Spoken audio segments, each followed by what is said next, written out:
నమస్తే, welcome to Sakshi cinema. This is Shahida. ఊహించని surprise, Prabhas Raja Saab cinema ఓటీటీలోకి వచ్చేస్తుంది. గత నెలలో సంక్రాంతి కానుకగా థియేటర్లలోకి వచ్చిన ఈ మూవీ భారీ డిజాస్టర్గా నిలిచింది. ఫ్యాన్స్ చాలా ఆశలు పెట్టుకున్నారు, కానీ అటు సరైన టాక్ తెచ్చుకోక కలెక్షన్స్ కూడా తెచ్చుకోలేక ఫెయిల్ అయింది. దీంతో నెలలోపే స్ట్రీమింగ్లోకి రానుంది.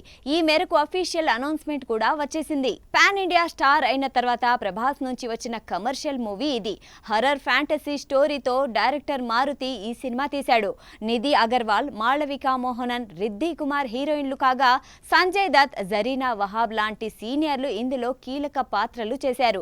కంటెంట్ మరీ తీసికట్టుగా అర్థం కాని విధంగా ఉండడంతో పెద్దగా ఆకట్టుకోలేకపోయింది. ఇప్పుడు ఈ మూవీ ఫిబ్రవరి 6 నుంచి అంటే వచ్చే శుక్రవారం నుంచి హాట్‌స్టార్లో స్ట్రీమింగ్ కానుంది. తెలుగు, తమిళ, కన్నడ, మలయాళ వెర్షన్స్ మాత్రమే అందుబాటులోకి రానున్నాయి.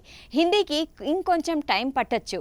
రాజాసాబ్ విషయానికొస్తే దేవనగర సంస్థానానికి చెందిన ఒకప్పటి జమీందారు జరీనా వహాబ్ ప్రస్తుతం తన మనవడు ప్రభాస్తో చాలా సాధారణ జీవితం గడుపుతూ ఉంటుంది.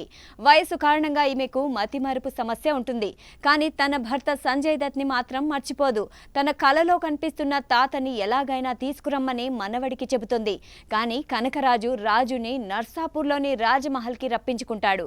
మార్మిక విద్యలెన్నో తెలిసిన కనకరాజుని రాజు అలియాస్ రాజాసాబ్ ఎలా ఎదుర్కొన్నాడు, కనకరాజు గతమేంటి, చివరకు ఏమైందనేది మిగతా స్టోరీ.